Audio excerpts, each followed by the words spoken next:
Assalamualaikum warahmatullahi wabarakatuh. Apa kabar sobat-sobat sobter dimanapun berada? Semoga kita semua dalam keadaan sehat jasmani dan rohani, tidak kurangan satu apapun. Amin ya robbal alamin. Seperti biasa, sebelum dimulai ceritanya, bantu tekan tombol like terlebih dahulu dan berkomentar. Terima kasih sesudah dan sebelumnya. Gas. Bab 19. Orang itu Chu Chen. Pagi-pagi sekali di keluarga Song, para pelayan mulai sibuk. Tadi malam di Royal Court Hotel, Ye Shaohuang, tuan muda tertua dari keluarga Ye, mengatakan bahwa dia akan mengunjungi lelaki tua dari keluarga Song hari ini. Bagi keluarga Song, ini harus menggunakan standar etiket resepsi tertinggi. Song Yan datang ke pintu ruang belajar dan dengan lembut membuka pintu. Dia tahu bahwa setiap pagi, kakeknya akan berlatih kaligrafi di ruang kerja. Sejak menyerahkan seluruh harta benda keluarga Song kepada kedua putranya, lelaki tua itu setiap hari membaca dan menulis, dan terkadang bermain-main dengan barang antik kesayangannya. Song Yan berdiri di samping dan dengan lembut menggosok tintanya. Tuan Song tidak suka diganggu ketika dia sedang menulis. Sekitar 10 menit, Tuan Song meletakkan penanya, menatap Song Yan, dan tersenyum. Yan, datanglah menemui kakek pagi-pagi sekali hari ini. Apakah ada yang harus kamu lakukan? Song Yan mengangguk. Tadi malam, kakek tahu segalanya tentang tadi malam, kata Tuan Song. Dia mengambil selembar kaligrafi yang baru saja dia tulis, melihatnya sebentar, menggelengkan kepalanya, meremas kertas itu menjadi bola, dan membuangnya ke tempat sampah. Bisa, melihat Song Yan, dia berkata, biarkan Chu Chen meninggalkan keluarga Song sesegera mungkin. Biarkan ayahmu menangani masalah lain. Ini bisa dianggap sebagai ujian lain baginya. Nada bicara Tuan Song tenang. Tes. Song Yan memahami niat lelaki tua itu dengan sangat baik. Begitu ujiannya gagal, Song Sieyang akan kehilangan posisinya sebagai kepala keluarga Song. Song Yan hendak berbicara tetapi berhenti. Dia jarang melihat sisi kesal dari kakeknya. Dia selalu menghargai pena dan tintanya. Tapi sekarang dia hanya membuang sebuah tulisan. Tuan Song mengambil penanya lagi dan menulis sebuah kata. Yan, apa pendapatmu tentang kaligrafi ini? Song Yan berjalan mendekat. Tetapi sebelum dia dapat berbicara, Tuan Song sudah menghela nafas dan meremas kembali apa yang baru saja dia tulis menjadi sebuah bola. Kakek, menurutku ini sudah sangat bagus. Song Yan memandang Tuan Song dengan ekspresi bingung. 5 hari dari sekarang, upacara pembukaan kota Jintan akan menarik perhatian seluruh kota. Nama Tuan Song adalah Song Changqing. Saat ini, matanya telah menghapus harapan orang tua dari keluarga Huang. Pesta kebangkitan singa akan diadakan pada saat itu. Itu juga akan menjadi acara akbar yang belum pernah terjadi sebelumnya. Pada saat itu, keluarga Song akan mengirimkan 2 tim kebangkitan singa, dan saya berharap mereka dapat tampil dengan baik. Yang baru saja ditulis kakek adalah, Pak Tua Huang sedang mengumpulkan orang-orang muda dari seluruh kota. Song Changqing berkata, selanjutnya, dengan suasana baru di kota Jintan, Pak Tua Huang telah menolak undangan dari para kaligrafer dan pelukis terkenal di kota Chan, dan malah menolak undangan dari para ahli kaligrafi dan pelukis terkenal di kota Chan. Mengumpulkan orang-orang muda dari seluruh kota. Jika dia dapat dipilih oleh Tuan Huang, keluarga Song kami dapat memanfaatkan situasi ini untuk menghindari badai ini. Song Changking menggelengkan kepalanya dan menghela nafas. Sayang sekali meskipun menurutku kata ini cukup bagus, sangat tidak mudah untuk menarik perhatian Tuan Huang.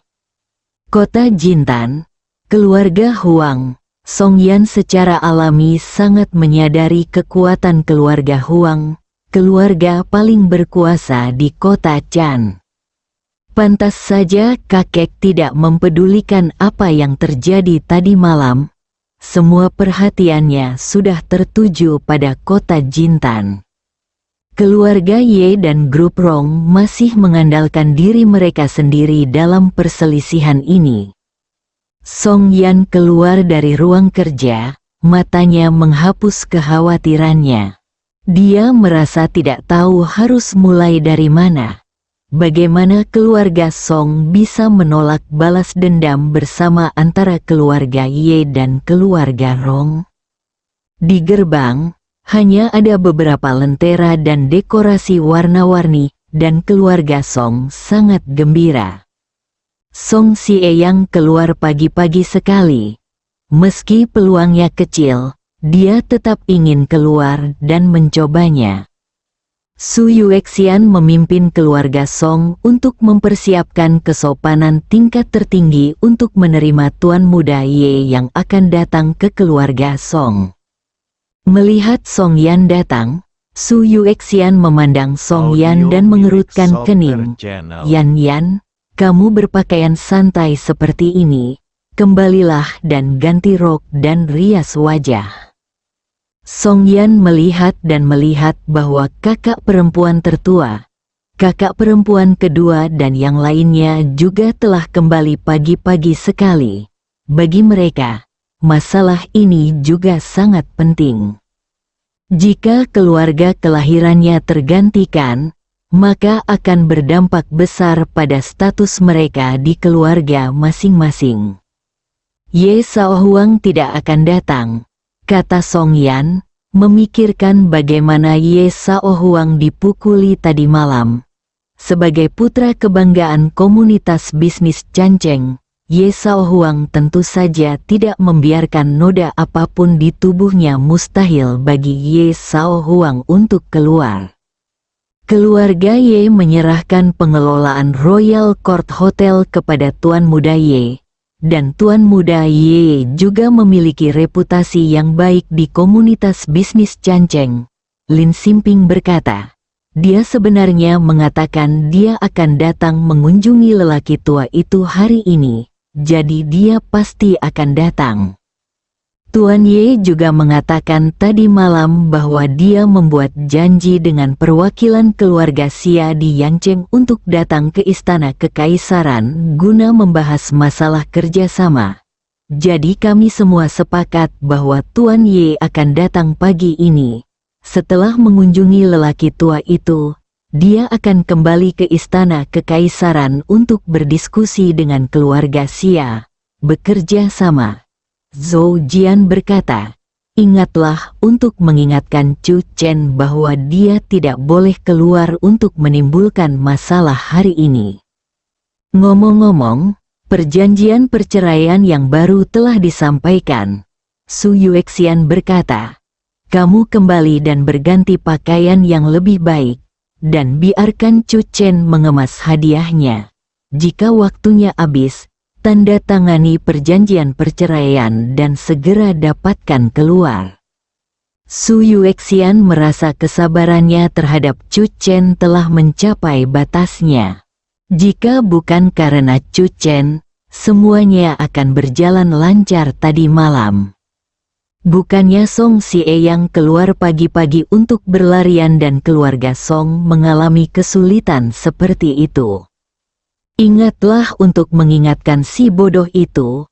Song King mendengus dingin, jangan pernah berpikir untuk mengambil apapun yang bukan miliknya. Akan ada pemeriksaan keamanan sebelum keluar. Juga, masalah cambuk panjang dan jarum perak tadi malam belum diselidiki dengan jelas. Song Yun berkata, Chu Chen masih belum bisa menghilangkan kecurigaannya. Telinga Song Yan dipenuhi dengan suara-suara yang keras. Chu Chen lah yang menyelamatkan Xiao Qiu tadi malam. Di matamu, apakah nyawa Xiao Qiu begitu tidak berharga? Song Yan menarik napas dalam-dalam, berbalik dan pergi. Keluarga Song saling memandang, menggelengkan kepala. Bu, jangan marah. Yan selalu merasa bahwa dia berhutang budi pada orang bodoh itu. Setelah hari ini, dia akan mengerti kehidupan seperti apa yang harus dia jalani. Keluarga Song sangat menantikan kedatangan Ye Sao Huang. Song Yan kembali ke kamar kecil villa dan melihat pintu kamar Chu Chen tertutup. Tetapi Song Yan tidak mengetuk pintu. Pada siang hari, pintu depan villa keluarga Song. Keluarga Song menjadi semakin cemas saat mereka menunggu. Saya belum pernah melihat bayangan Ye Sao Huang. Bahkan Song Qiu telah mengunjungi guru Tao King Feng dan kembali ke rumah. Song Qiu tidak dapat menemukan informasi spesifik tentang Dao Zhang. Tuan Ye, apakah kamu benar-benar tidak datang? Zhou Jian akhirnya tidak bisa menahannya dan bergumam dengan suara rendah. Wajah Su Yuexian gelap seperti air mati. Absennya Ye Sao Huang berarti pengambilan keputusan keluarga Ye akan sepenuhnya meninggalkan keluarga Song. Tidak diragukan lagi ini adalah kabar buruk bagi keluarga Song. Lihat, tiba-tiba, mata Lin Simping berbinar. Di kejauhan, sebuah mobil mewah berwarna hitam melaju ke arahnya. Tuan Ye ada di sini. Semua orang menahan napas dan mata mereka bersinar. Artinya masih ada harapan. Selama Tuan Ye datang, keluarga Song masih memiliki kesempatan untuk menebus dosa-dosa mereka dan menebus bencana yang disebabkan oleh menantu idiot mereka, Chu Chen tadi malam. Mengapa Yan tidak ada di sini? Su Yuexian mengerutkan kening. Suruh seseorang segera memberitahunya bahwa Tuan Ye telah tiba. Mobil mewah berwarna hitam itu berhenti di depan villa. Keluarga Song segera melangkah maju, dan wajah Su Yuexian menjadi keruh dan dia tersenyum. Pintu mobil terbuka. Seorang pria muda dengan kemeja kasual sederhana berjalan keluar, dengan tubuh langsing dan senyuman di wajahnya. Keluarga Song tercengang. Mengapa orang ini datang, Tuan Xia? Apa yang dikatakan Song Yan secara tidak sadar terlintas di benaknya. Tuan Xia datang ke keluarga Song untuk membahas kerjasama. Namun, tidak ada yang mempercayainya. Bukankah seharusnya Tuan Xia berada di Royal Court Hotel saat ini? Keluarga Song sangat antusias. Xia Bei menoleh dan tidak bisa menahan diri untuk tidak mendengus. Orang itu Chu Chen begitu sombong sehingga dia bahkan tidak keluar untuk menjemputku. Bab 20 datang dan poles tintanya untukku. Keluarga Song tercengang. Mereka tidak akan berpikir bahwa kata-kata guru Xia benar-benar menyalahkan Chu Chen. Hanya ketika mereka menganggap Chu Chen sebagai salah satu dari mereka barulah mereka mengucapkan kata-kata seperti itu dengan nada santai. Su Yuexian bereaksi dengan cepat dan tersenyum. Tuan muda Xia ada di sini. Cepat masuk. Melihat punggung Xia Bei saat dia masuk, anggota keluarga Song juga tersadar dan buru-buru masuk ke dalam. Nona ketiga, Tuan Ye ada di sini.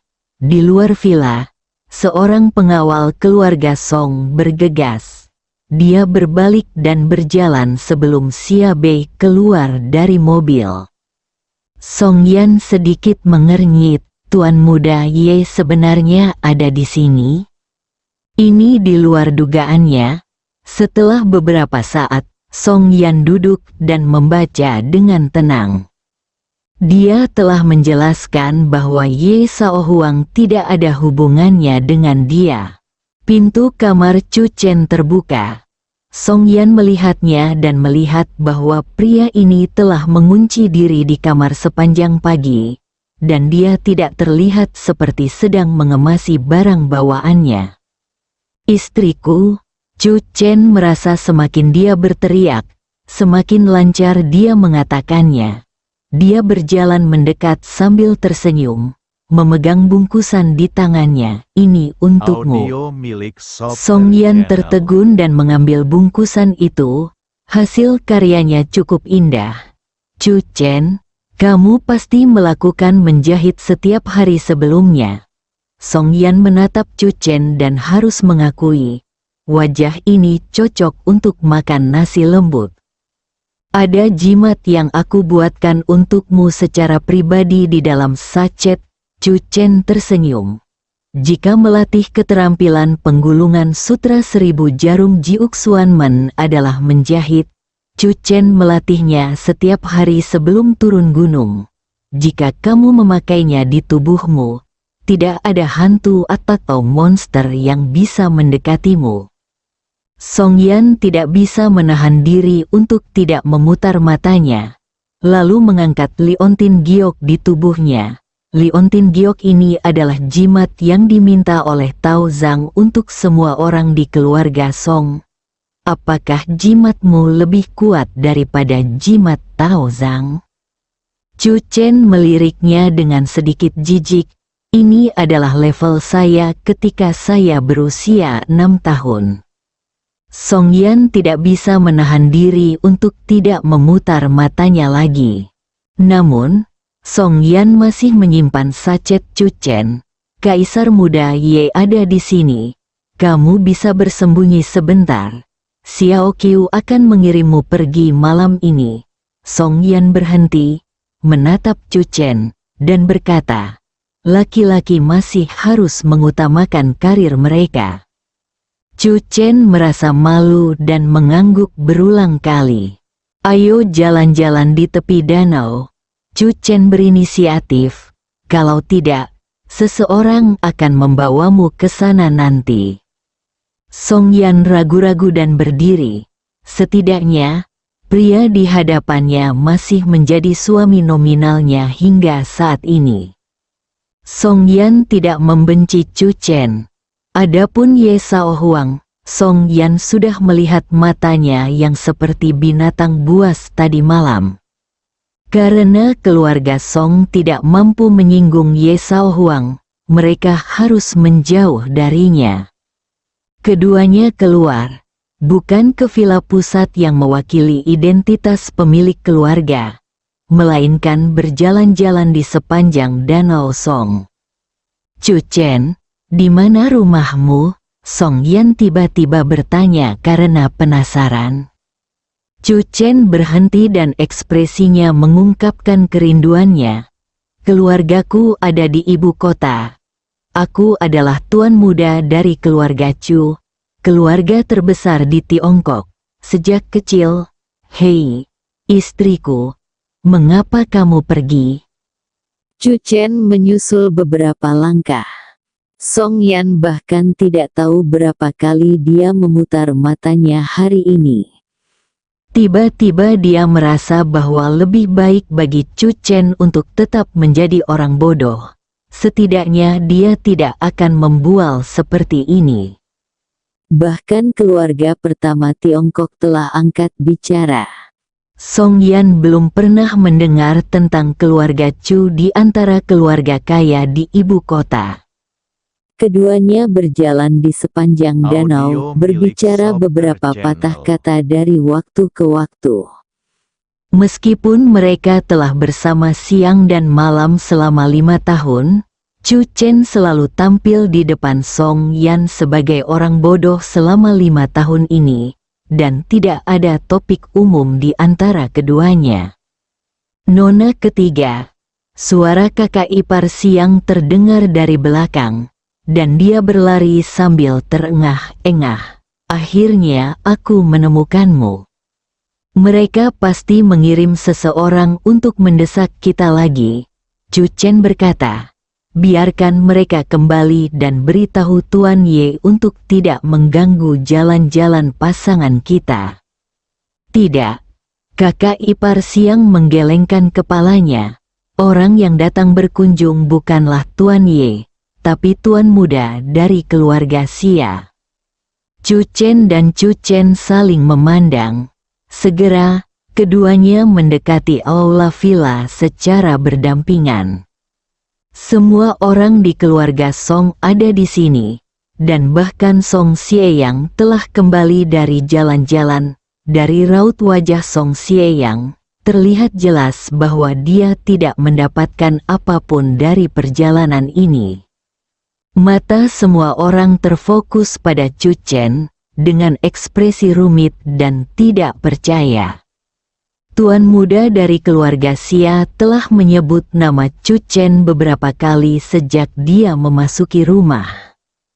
Jika lelaki tua itu tidak datang sendiri untuk menerima Tuan muda Xia, Tuan muda Xia pasti ingin pergi langsung ke Chu Chen. Saya tidak tahu kesialan macam apa yang saya alami, tetapi saya jatuh cinta pada Tuan Xia. Song Yun memandang Chu Chen dan bergumam, mungkinkah Tuan Xia belum pernah melihat orang bodoh sebelumnya dan menganggap orang bodoh ini menarik? Song Yun penuh kebencian. Suaminya, Lin, sebagian besar bergerak dalam bisnis farmasi. Dia seharusnya menjadi orang yang paling memenuhi syarat di keluarga Song untuk bernegosiasi dengan Tuan muda Xia. Tetapi Tuan muda Xia memilih menantu si bodoh, Chu Chen. Ikuti aku. Song Xieyang memimpin Chu Chen keluar.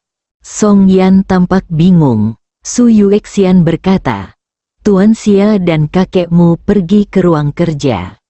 Namun, Tuan Xia secara khusus menyuruh Chu Chen untuk membawanya ke sana ketika dia datang. Song Yan tercengang. Tidak heran keluarga Song memandang Chu Chen dengan jijik dan iri ketika mereka pertama kali masuk. Tidak ada orang lain di keluarga Song yang dapat menikmati perlakuan seperti ini.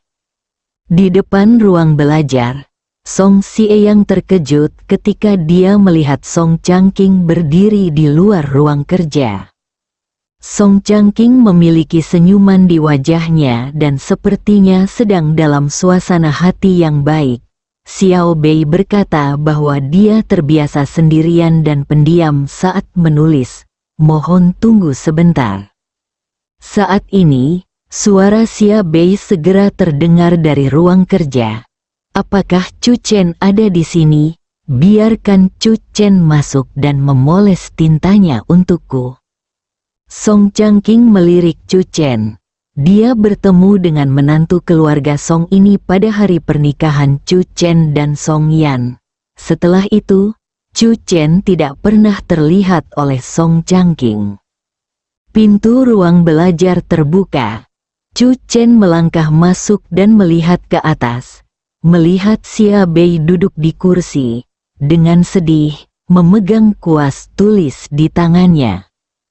Tuan Xia cukup anggun. Chu Chen berjalan ke depan sambil tersenyum. Dia sebenarnya datang ke keluarga Song untuk menulis. Berhenti bicara omong kosong dan datang dan bantu aku memikirkan solusinya. Xiao Bei mengusap pelipisnya dengan kerutan di wajahnya. Apa yang bisa kamu pikirkan? Tanya Chu Chen. Xiao Bei tampak sedikit malu dan merendahkan suaranya. Saya baru saja mengobrol dengan Tuan Song di lobi. Dia bertanya apa hobi saya yang biasa. Saya berkata bahwa saya suka membaca buku, menulis, dan mengembangkan perasaan saya. Sebagai alhasil Pak Tua itu berkata ingin membaca. Melihat kemampuan melukis saya saya pun mengatakan bahwa akan ada upacara pembukaan kota Jintan dalam 5 hari. Akan ada Audio acara milik kumpul Soter pemuda Channel. seluruh kota. Izinkan saya tulis King. Chu Chen semakin bingung dan menatap Xia Bei dengan bingung. Kalau begitu, tidak bisakah kamu menulisnya saja? Xia Bei menangis. Tapi aku hanya membual. Chu Chen, setelah Xia Bei menjelaskannya lagi, Chu Chen akhirnya mengerti. Gambaran singkatnya, lelaki ini berpura-pura bersikap keren di depan lelaki tua itu. Namun kini ia sedang menunggangi seekor harimau dan tidak bisa turun. Jangan bicara tentang menulis King, benda ini, pada dasarnya aku belum pernah menyentuhnya. Xia Bei melambaikan kuas di tangannya, lalu menatap Chu Chen dengan cemberut. Cepat dan bantu aku memikirkan cara. Ayo kita lewati dulu. Mari kita bicarakan ini sekarang. Bagaimana kalau aku berpura-pura koma karena sengatan panas? Melihat Xia Bei sepertinya akan pingsan, Chu Chen menggelengkan kepalanya dan berkata dengan santai, bukankah itu hanya menulis King? Datang dan giling tintanya untukku. Bersambung.